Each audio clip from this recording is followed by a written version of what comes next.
집어넣고 얼른 표시해라.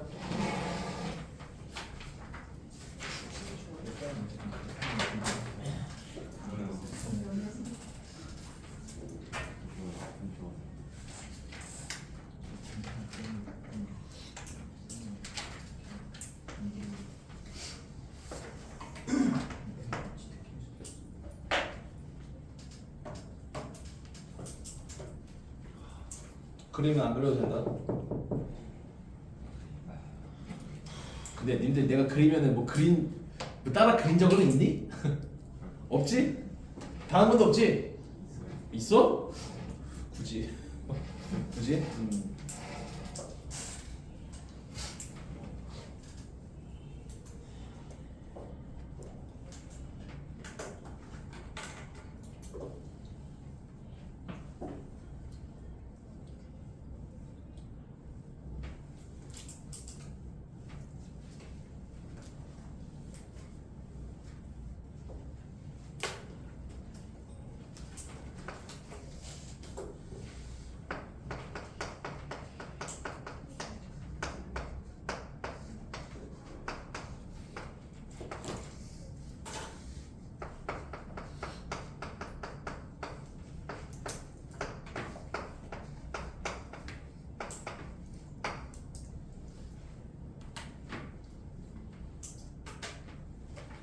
자, 표시선 보래요. 자, 제스처가 뭐냐? 몸짓이잖아. 자, 몸짓과 언어는 비슷한 신경 회로를 사용했다. 그들이 발달하면서 우리의 진화 역사에서 너무 거창하게 생각하지 마요. 그냥 진화적으로요. 진화적으로 우리의 몸짓과 언어는 유사한 신경 회로를 사용했다. 자, 그래서 뭐 여기 있는 이 사람이 처음으로 이것 앞문장을 제안한 사람이었다. 자, 그 연구자는 생각했다. 뭐라고 생각했냐? 비언어적, 언어적 기술이 그들의 강력한 타입, 유대감을 retain, 가지고 있을지도 모른다고. 비록 그 언어, 그 다음에 비언어적인 기술들이 갈라졌을지라도 뭐로? 다른 행동의 어떤 영역으로 그가 옳았다. 자, 지금 무슨 말이냐면 원래 우리가 이제 언어, 그 다음에 비언어라는 거는 우리는 보통 이렇게 생각하잖아. 서로 관련 없는 독립적인 영역이다. 언어랑 비언어가 그냥 몸짓이라고 생각을 해봐. 독립적인 영역을 생각을 해. 그래서 무슨 생각을 하냐? 언어를 관할하는 신경회로가 따로 있고, 그 다음 비언어, 몸짓을 관할하는 신경회로가 따로 있을 거라고 생각을 하는 게 보통 일반적인 사람들의 생각이야. 근데 그게 아니란 얘기야. 무슨 말이냐? 자, 공통의 신경회로가 있어요. 근데 이 신경회로가 언어도 관할하고 비언어도 관할하게 진화를 해왔다는 얘기야. 아니, 이게 위에 그림 그린 거 있잖아. 이게 보통 사람들의 생각이야. 언어랑 비언어는 관련이 없는 거 아닌가. 언어를 관할하는 어떤 신경회로 따로 있고, 그 다음 비언어를 관할하는 신경회로가 따로 있겠지. 이게 일반적인 사람들의 생각이라고. 이 글은 그거를 조금 잘못됐다라고 알려주는 글이야. 그래서 실제로는 우리가 언어랑 비언어는 이 그림을 그린 게 여기 보면은 유사한 신경회로가 나와 있잖아. 그러니까 유사한 신경회로가 일종의 그 공용 신경회로라고 생각하면 돼요. 어떤 신경회로가 있는데 얘가 언어도 관할할 수 있고 비언어도 관할할 수가 있단 말이에요. 되니? 한번 이렇게 한번 생각을 해봐. 자, 만약 위에 같이 생각을 하면은 만약에 이 신경회로가 고장났어요. 얘가 편의상 얘를 신경회로 1이라고 하고 얘를 신경회로 2라고 한번 해볼게. 그럼 만약 신경회로 1이 고장나잖아. 그러면은 언어적 능력은 상실하겠지만은 모는 계속해서 가질 수가 있는 거야. 비언어적 능력은 계속해서 가질 수 있겠지. 그러니까 반대로 얘가 고장나면은 비언어적인 능력은 뭔가 능력을 기능을 상실하겠지만은 얘는 계속 해서 해 나갈 수 있을 거 아니냐. 그렇지 않을까? 이걸 한번 봐봐. 그러면은 얘를 한번 봐라. 이게 서로 맞물렸다고 생각을 해봐. 얘는 서로 독립적이야. 얘가 고장 나더라도 얘는 재기능 할 수가 있어요. 근데 얘는 맞물려 있다고, 이어져 있다고. 그러니까 얘가 뭔가 문제가 발생하면은 얘도 똑같이 뭐 할 거 아니야. 뭔가 영향 받을 수 있을 거 아니야. 이게 이 내용 다야. 별거 없지. 내용을 다 훑은 거야. 자, 이제 이거를 읽어나가면서 여기다 매칭을 시켜볼 거야. 이 부분 있잖아. 비록 두 가지의 다른 영역으로 갈라졌을지라도 강력한 어떤 유대감을 가지고 있다. 이거 여기다 봐봐. 어떤 언어랑 비언어는 분명히 다른 영역이야. 갈라진 거는 맞아. 갈라진 건 맞지만은 여기 보면 강한 유대감을 유지하고 있다고 했지. 여전히 갈라지긴 했지만 연결점을 가지고 있다는 얘기야. 아니야. 갈라지게, 왜냐면 언어랑 비언어는 건 좀 다른 영역이긴 해. 그래서 실제로 갈라지긴 했으나 이게 완전히 남남이 된 게 아니라고. 여전히 어느 정도 공통점을 가지고 있어. 왜냐? 어떤 하나의 신경회로를 공통점을 가지고 있단 말이야.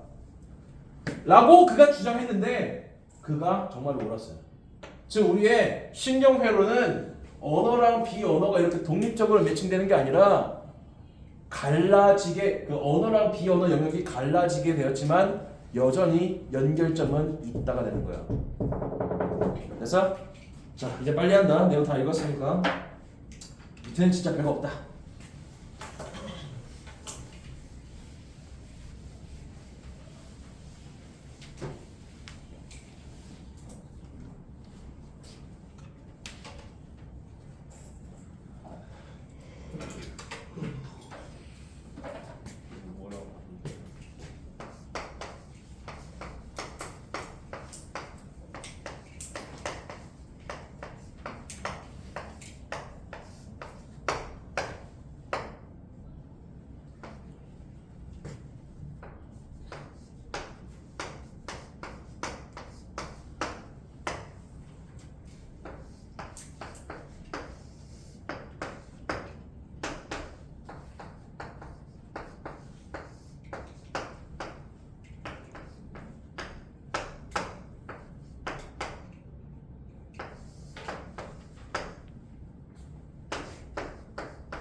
광장이 또 덥니? 아니. 이제 안 더워? 그래.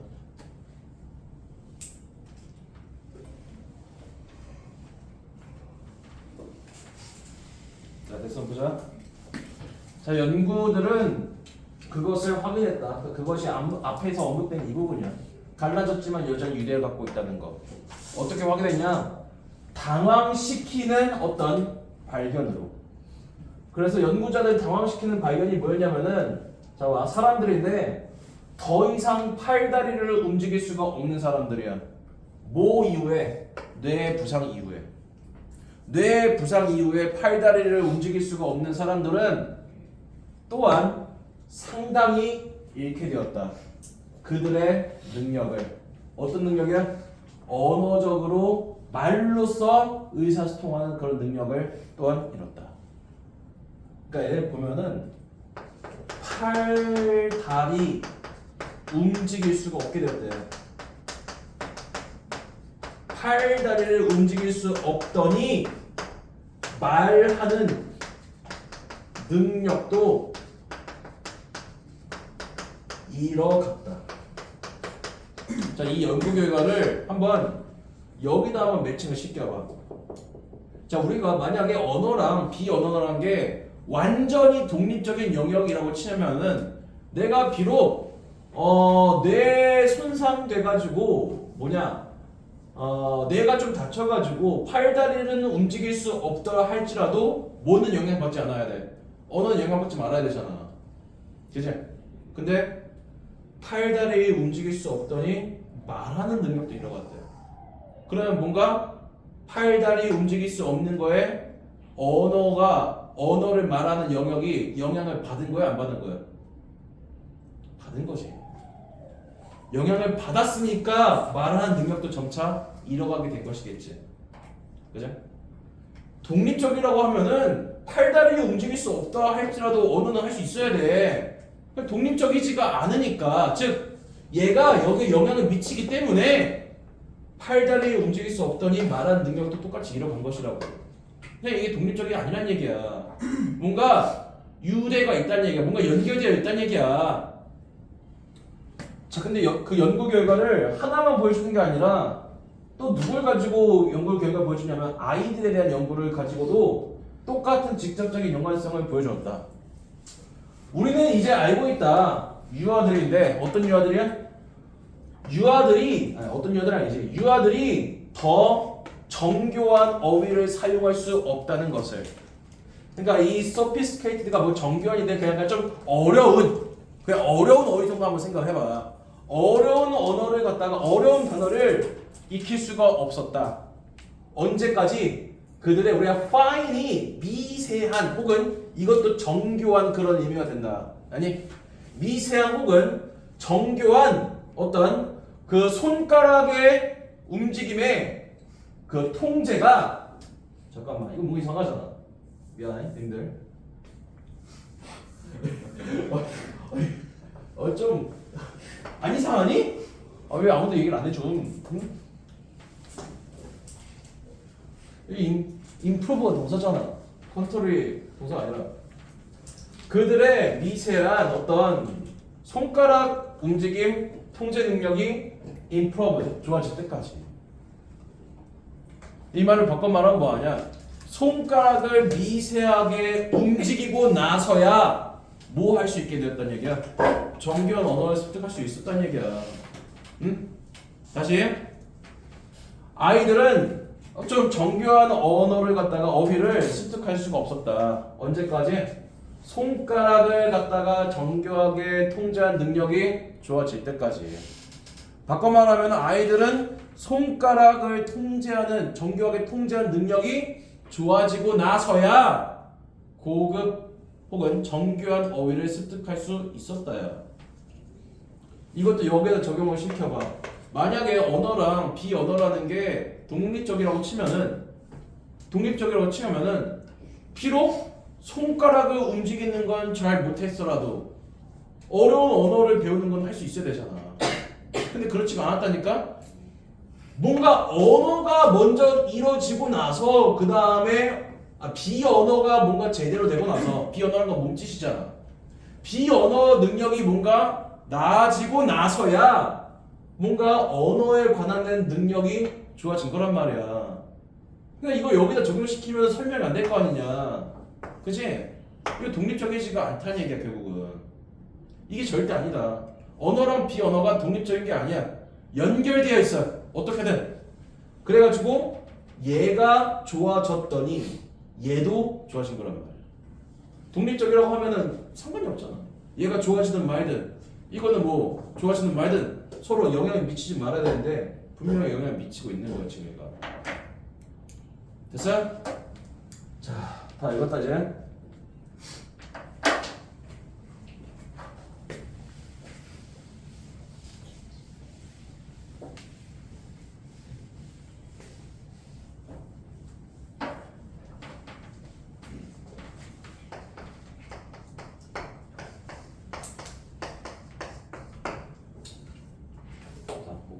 마지막 문장 굳이 표시 안 해도 되겠네. 자, 그것은 굉장히 좀 놀라운 어떤 발견이다. 마지막 문장은 좀 뭔가 비유가 쓰였지. 몸짓이라는 것은 창문이다. 어디로 들어가는? 사고 과정으로 들어가는 라고 이 사람이 말했다.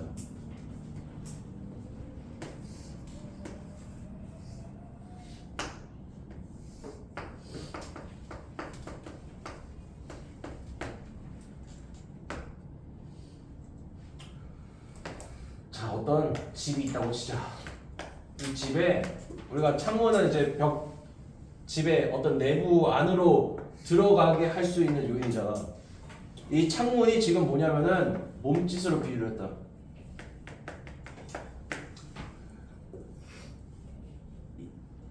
창문에서 지금 몸짓으로 비유했는데 이 내부를 지금 보면은 사고 과정으로 칭하고 있어요.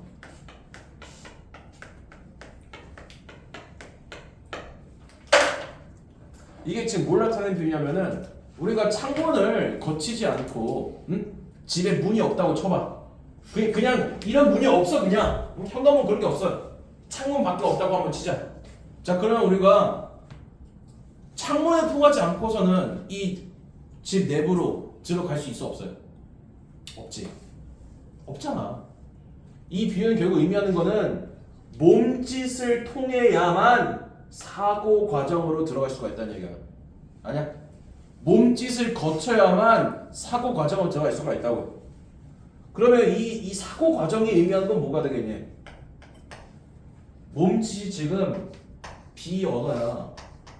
그럼 저기서 나타내는 저 사고 과정이 뭐겠냐고?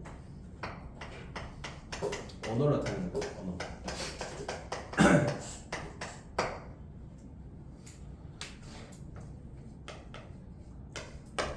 자, 그럼 완성시켜볼까? 뭐를 통해서 뭐가 이루어진다? 비언어. 몸짓을 통하여만 언어적인 무언가가 이루어질 수가 있다. 그래서 지금 이거 봐봐. 애기들 봐. 뭐 했어? 애기들 손가락을 제대로 움직이고 나서야 고급 어휘를 익힐 수 있었다면서. 그 손가락 움직이는 게 뭐가 되겠냐? 야, 얘. 그 다음 고급 어휘를 익힌 게 뭐가 있니? 야. 자, 8번 문장은 이런 뜻이다.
왜? 썼어? 쓰긴 뭐 있어? 얘가 입에 침도 안 마르고 거짓말 하고 있네 진짜? 너 지금 뭐라 썼어 그게?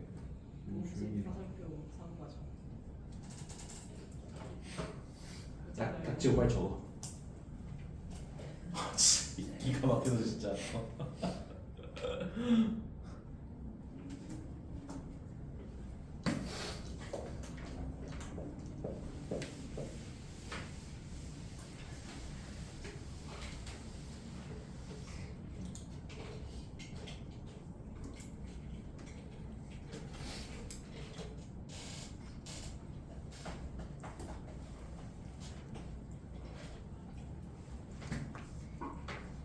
혹시 전제가 무슨 뜻인지 모르는 사람? 없지 전제 정도는? 다 알지? 그냥 비언어적 능력이 제대로 안 되면은 언어적 능력을 제대로 키우기 어려운 거예요. 그러니까 비언어적 능력이 뭔가 신체를 움직이는 걸 칭한다고 치면은 그 언어적 능력은 사고 과정이 필요한 것이잖아 보통은.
자 다음.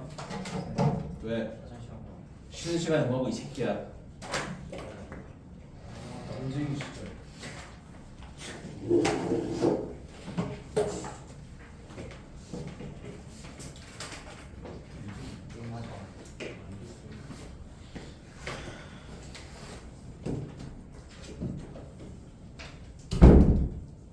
자 다음.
준용 뭐가? 뭐 봤어? 네. 못 봤어? 시간. 시간을 보는데 그 손가락 그렇게 내려가면서 봐?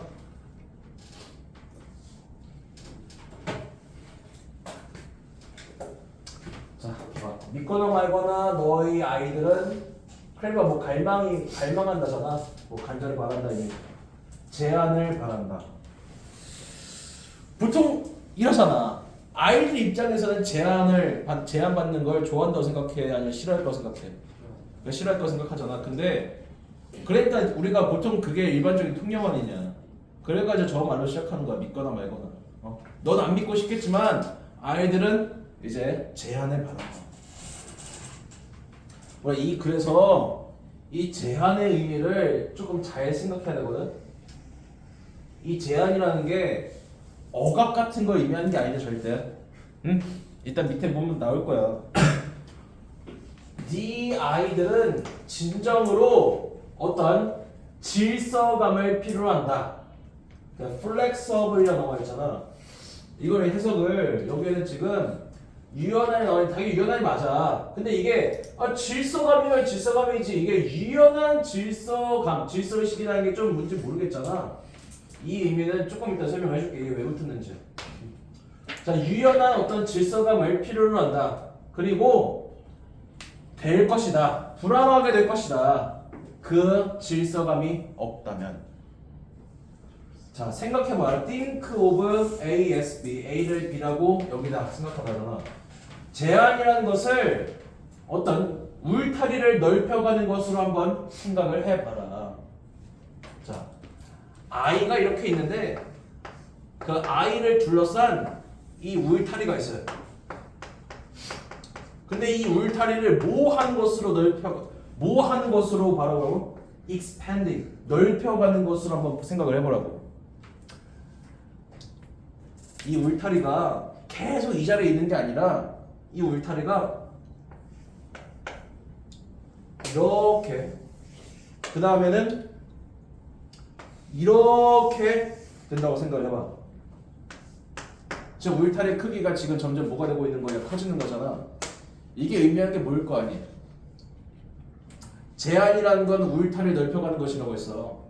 제한이라는 건 이런 거야. 그래서 아이가 해도 되는 허용 가능한 행동 범위를 정하는 것이야.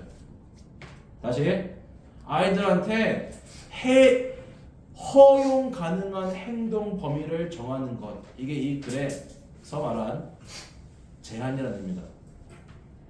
그러니까 우리가 이런 거 있잖아. 3살짜리 애가 엄마 저 담배 펴도 돼요? 당연히 그래 없겠지만 되겠니 안 되겠니? 안 되겠지. 근데 걔가 성인이 됐어. 성인이 되면은 이제 이 울타리가 굉장히 클 거 아니야. 그때 되면은 이제 부모님도 아이한테 맡기겠지. 그래 뭐 안 좋은 거지만 네가 뭐 하고 싶으면 어쩔 수 없는 것이지. 근데 3살에 엄마 저 담배 펴도 돼요? 하면은 그걸 누가 허용해 주겠냐. 이걸 여기다 끼워 맞춰봐. 우리가 유연하다는 얘기는 뭐가 가능하다는 얘기야? 변화가 가능하다는 얘기야. 아이들이 할 수 있는 행동의 범위를 점점 넓혀가는 거는 이 제한 범위의 변경을 의미한다고. 그래서 얘를 갖다가 이 플렉서블의 단어에 매칭을 시켜보면 왜 붙었는지 알게 될 거예요. 자, 다음. 제한은 제공한다. 어떤 물리적인 환경을. 그런데 그러한 물리적인 환경에서 너의 아이들은 안전하다고 느낄 수 있고 뭔가 학습을 할 수가 있다. 걔는 여기서 자동차 취급해라. 저 런의 목적 없는데요? 그러니까 자동차 취급하라고. 다음. 네 아이들이 능력이 많아짐에 따라 그 경계선은 확장될 것이다. 그러니까 네 아이가 여기 있단 말이야. 네 아이가 지금 이제 이 선을 뚫고 나갈 어떤 능력을 갖추게 되었어. 그러면 여기 있는 이 제한 범위를 뭐 해줘야 돼? 풀어줘야 되는 거야. 넓혀줘야 되는 거야. 어떻게? 이 노란색 범위까지. 그 다음에 또 아이 능력이 이제 이거를 초과할 정도가 됐어. 그럼 또 뭐 해줘야 돼? 파란색 범위를 넓혀줘야 되는 거예요.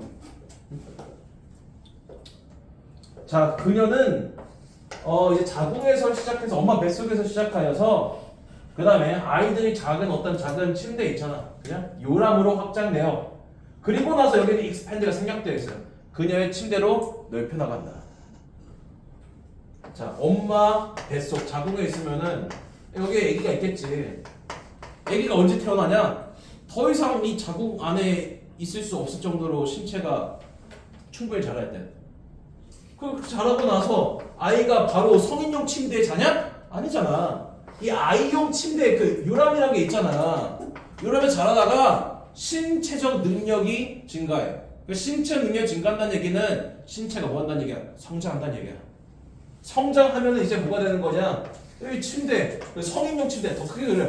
이런 이제 성인용 침대에서 자게 된다고. 그럼 갓난 애기한테 지금 바로 이런 성인용 침대를 갖다가 주고 여기서 자라 하는 거는 너무 뭐 하는 거냐? 너무 지나치게 의미 범위를 크게 정해준 거야. 응? 됐지? 좀 오케이, 잘했어.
됐지?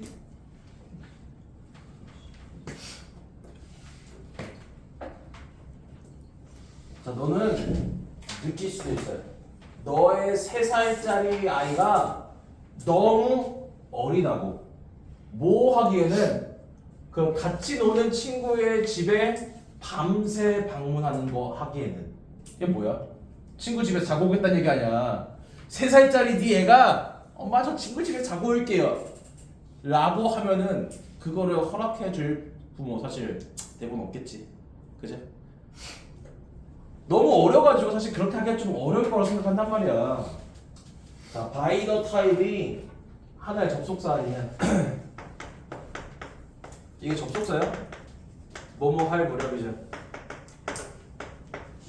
자, 뭐 할 무렵에 너의 자녀가 5살 혹은 6살 될 무렵에 너는 때때로 그것 친구 집에 가서 밤새 놀고 자고 오는 것 그거를 고려해 볼 수는 있다.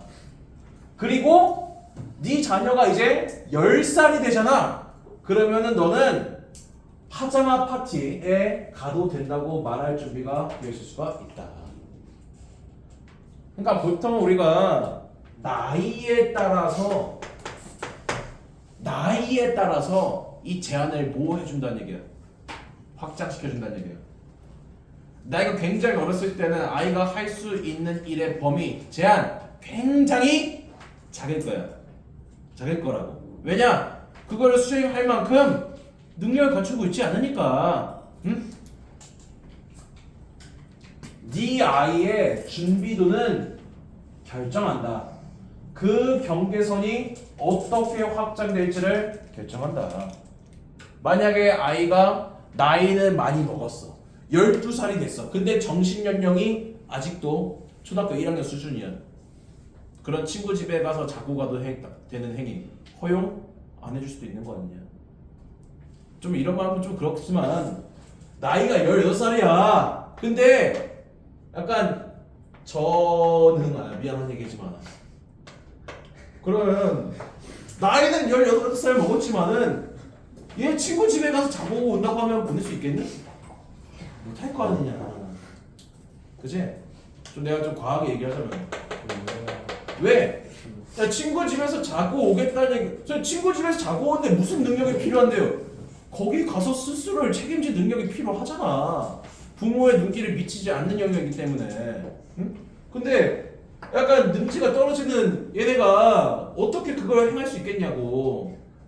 그치?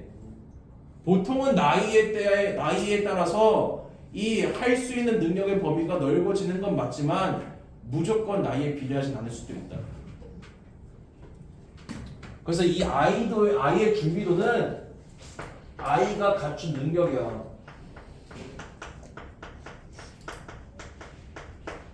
어떤 신체적, 정신적 능력이지.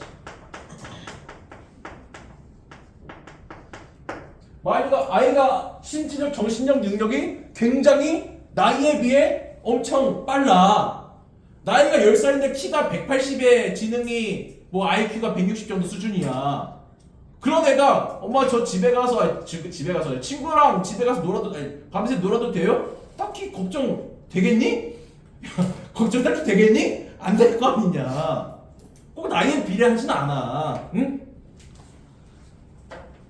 신체적, 정신적 능력을 나타낸다. 보통은 이게 나이에 비례하지만은 반드시 나이에 비례한 건 아니잖아. 그치? 자, 네 아이는 우리 보통 그 제한이라는 단어 있잖아. 제한이라는 단어를 컨트롤이랑 보통 유의어로 쓸 때가 많잖아. 근데 이 글은 이걸 철저하게 분리시키고 있다. 통제나 도미넌스는 뭐야? 지배야. 통제나 지배를 원하는 게 아니라 뭐를 원하냐면은 어떤 체계, 구조를 원한다. 어떤 구조야? 자기가 생각하고 선택을 할 수 있게 하고 그 다음에 뭔가 기회를 취할 수 있게 해주는 그러한 구조 혹은 체계를 원한다. 절대로 이 글에서 limit 그 다음에 control 이거를 똑같다고 보면 절대 안 돼. 아니야? 그럼 마지막에 있는 얘가 의미하는 게 뭐겠어요? 진짜. 자, 여기서부터 여기까지 이 파란색 부분이 의미하는 걸 쓰면은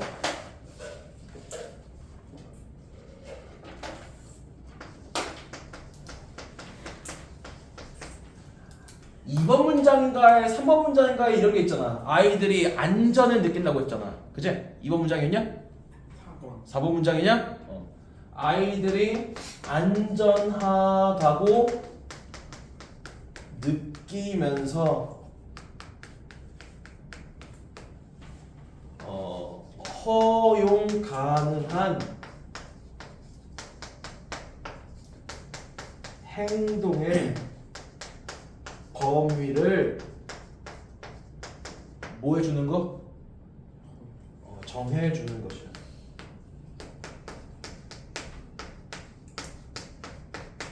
그리고 얘를 그래서 1번 문장에서 리밋이라고 칭하는 거고,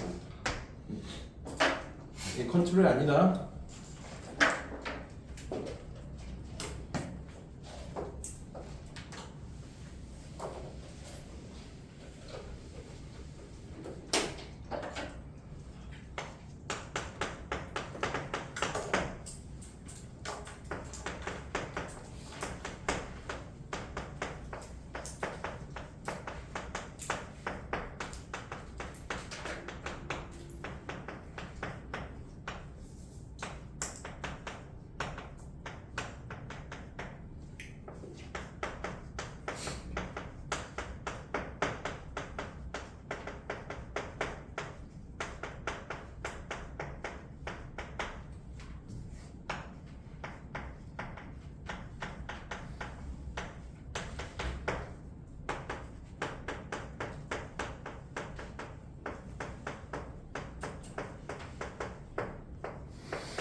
누가 펜을 챙겨?